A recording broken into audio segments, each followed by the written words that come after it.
माझ्याबरोबर आहेत मर्दानी कला विशारद कैलासवासी आनंदराव पोवार प्राचीन युद्धकला प्रशिक्षण संस्थेचे संस्था प्रमुख वस्ताद पंडित पोवार साहेब. आपण त्यांच्याशी गप्पा मारणार आहोत. लाईव्ह महाराष्ट्रामध्ये आपलं स्वागत. धन्यवाद.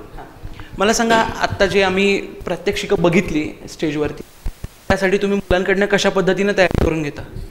आम्ही प्रथमतः त्यांना बेसिक शिक्षण देतो. ते रात्री त्याचे बॅचेस असतात, संध्याकाळी 6 ते रात्री 10 वाजेपर्यंतच्या. काय ते कोल्हापुरातच पद्माराजे गार्डन म्हणून आहे महापालिकेचे, तिथं आपल्याला महापालिकेनं थोडी जागा पण उपलब्ध करून दिलेली आहे. तिथं आपलं ते क्लास चालत असतात.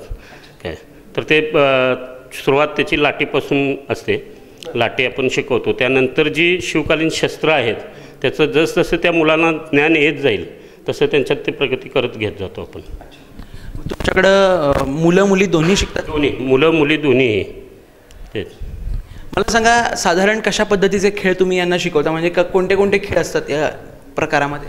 ह्या प्रकारामध्ये शिवकालीन जी शस्त्र आहेत, उदाहरणार्थ तुम्हाला सांगायचं दांडपट्टा, तलवार, भाला, बर्ची, जांबिया, लाठी, हे जे शिवकालीन जी शस्त्र आहेत त्यांचं हे प्रशिक्षण देतो आपण.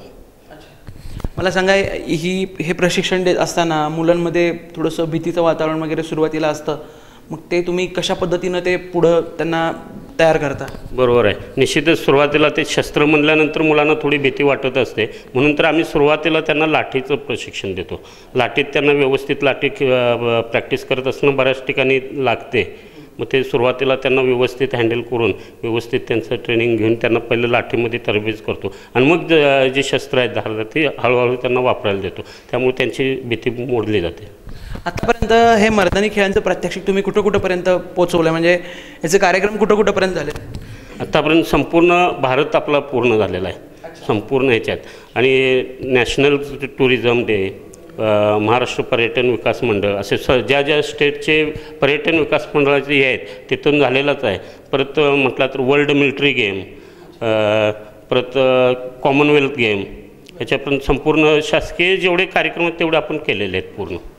मला सांगा, या संदर्भात तुम्हाला काही शासनाकडून किंवा संस्थांकडून काही पुरस्कार वगैरे आपल्याला काही मिळाला या बाबतीत?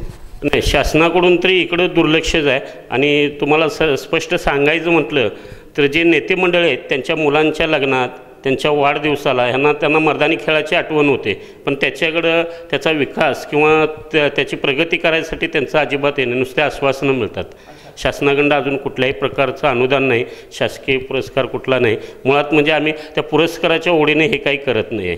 हे आपलं शिवकालीन शस्त्र आहेत, शिवकालीन हा गेम आहे, हे जतन करायचा, हा इतिहास पुढच्या पिढीला माहिती व्हावा ह्या उद्देशानं आम्ही ते करत असतो.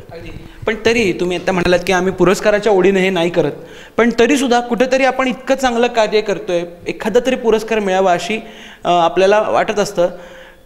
तरीसुद्धा तुम्हाला या बाबतीत नाही मिळाला, तर तुम्ही शासनाला काय आवाहन कराल या बाबतीत?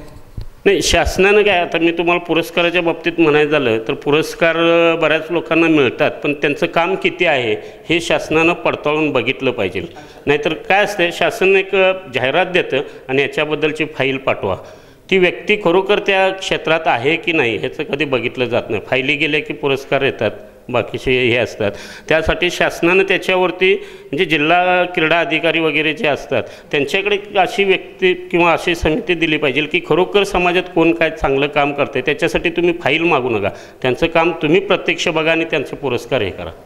लाईव्ह महाराष्ट्राशी बोलल्याबद्दल धन्यवाद. तर आत्ताच आपण पंडित पोवार साहेबांशी बोललो.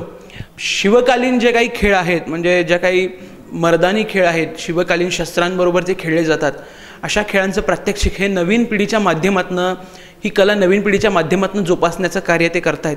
पण तरीसुद्धा या कार्यामध्ये त्यांना शासनाचा कुठल्याही पद्धतीनं हातभार लागत नाही आहे. या बाबतीत शासनानं जरूर विचार करावा. धन्यवाद.